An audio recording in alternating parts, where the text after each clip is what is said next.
৯ বছর হলো আমার সংসার চলছে। স্বামীর বাড়ি খুবই প্রভাবশালী। শ্বশুর এবং স্বামীরা খুবই ভালো মানুষ। আমার স্বামী সবার বড়, বাকি সব ননদ সবারই বিয়ে হয়ে গেছে। আমার স্বামীও অনেক ভালো মানুষ, সবসময় কাজ নিয়ে ব্যস্ত থাকতেন।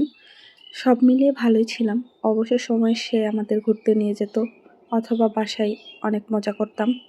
কিন্তু নিঃসন্তান আমি, কোথায় যেন মনের মধ্যে লাগে হাহাকার, ফাঁকা ফাঁকা লাগে সবসময়, যেন কি নেই কি নেই।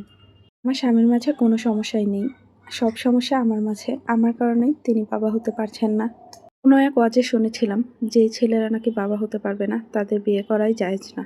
তাহলে তো আমার ক্ষেত্রেও সেটা। আমার জন্যই তো আমার স্বামী বাবা হতে পারছে না। মনে মনে ভাবতাম যে যদি কখনো দ্বিতীয় বিয়ে করতে চাই তাহলে মানা করব না। তিনি যে বাবা হতে পারছেন না সেটা নিয়ে তার বা তার পরিবারের কোনোই অভিযোগ নেই আমার প্রতি। কয়েকদিন পর তার কাজিনের বিয়ে ছিল, সেখানে আমরা সবাই মিলে গিয়েছিলাম। সেখানে গিয়ে আমার স্বামী বাচ্চাদের খুবই আদর করে, বাচ্চা দেখে খুবই হাহাকার করে। তখন তার কাজিন এগুলো দেখে তাকে দ্বিতীয় বিয়ের পরামর্শ দেয়। কাজিনের বউ আমাকে এসে বলতেছে, কি ব্যাপার, ভাইয়া নাকি দ্বিতীয় বিয়ে করবে? তারপর আমি তাকে হেসে উত্তর দিলাম, হ্যাঁ বউ, দেখেন করিয়ে দেন দ্বিতীয় বিয়ে। আমার স্বামী দ্বিতীয় বিয়ে করবে, সেটাও নাকি আমাকে অন্যের কাছ থেকে শুনতে হয়। হায় কপাল। এর কিছুদিন পরে পারিবারিক এক বৈঠকে এবং সব আত্মীয়-স্বজনরা মিলে সিদ্ধান্ত নেয় যে তাকে দ্বিতীয় বিয়ে করাবে। আমি শুনে আর কিছু বলিনি, আমিও মত দিয়েছি, উৎসাহ দেখাচ্ছি যেন আমিও এতে রাজি। রাজি না হয়ে বা কী করবো, আমি তো মা হতে পারবো না, আমি তো তাকে সন্তান দিতে পারবো না। এরপর সবাই মিলে পাত্রী ঠিক করলো। মেয়ের বয়স খুবই কম, শুনে খুবই আশ্চর্য হলাম যে আমার হাজব্যান্ডের থেকেও 18 বছরের ছোট। তো কম বয়সী মেয়েকে কিভাবে বিয়ের জন্য রাজি হলো সেটা আমি বুঝতে পারলাম না, শুনেই অনেকটা অবাক হলাম।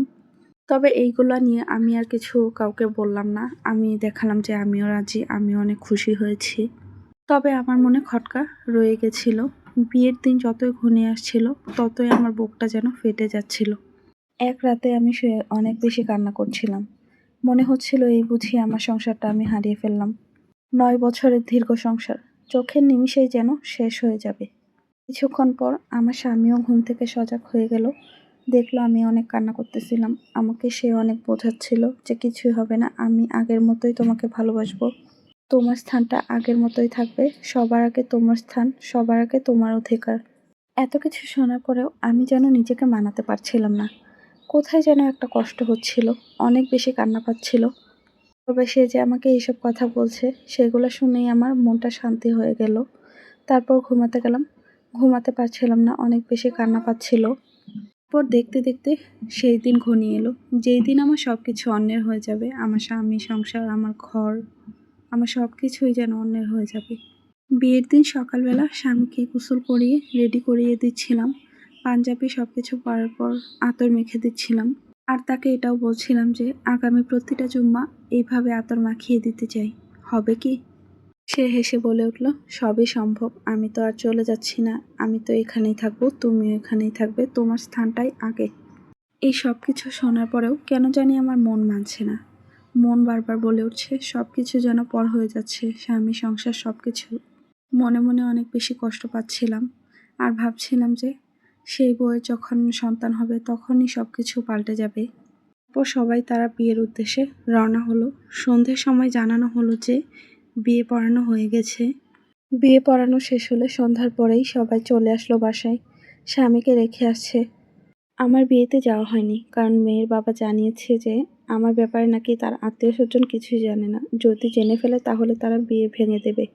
এরপর শাশুড়িমা আমাকে জানালো যে 2 দিন পর মেয়ের বাপের বাড়ি থেকে নাকি সবাই আসবে, সব আত্মীয়-স্বজনরা। তখন আমি বলে উঠলাম, তাহলে আমি বাপের বাড়ি চলে যাই।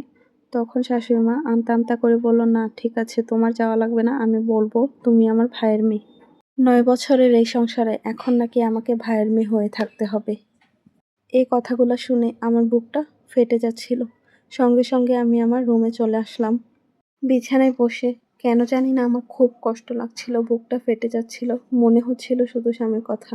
মনে হচ্ছিল সে এখন আর আমার নেই, সে এখন অন্য কারো হয়ে গেছে, অন্য কারো সঙ্গে থাকবে, অন্য কারো কাছে থাকবে। তবে কেন জানি না ফোনের মেসেঞ্জারে বারবার চোখ যাচ্ছিল। মনে হচ্ছিল এই বুঝি স্বামী এসএমএস দিবে যে তোমাকে ছাড়া আর থাকতে পারছি না। কিছুক্ষণ পর সত্যি সত্যি স্বামী আমাকে কল দিয়ে বলল, তোমাকে ছাড়া থাকতে পারছি না, দম বন্ধ লাগছে।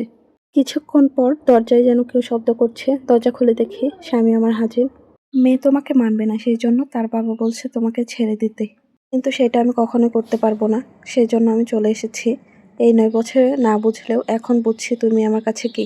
বলে এসেছি ওনার মেয়েকে ছেড়ে দেব। এখন আমার মনে হচ্ছে মা না হতে পারলেও সার্থক স্ত্রী হতে পেরেছি আমি।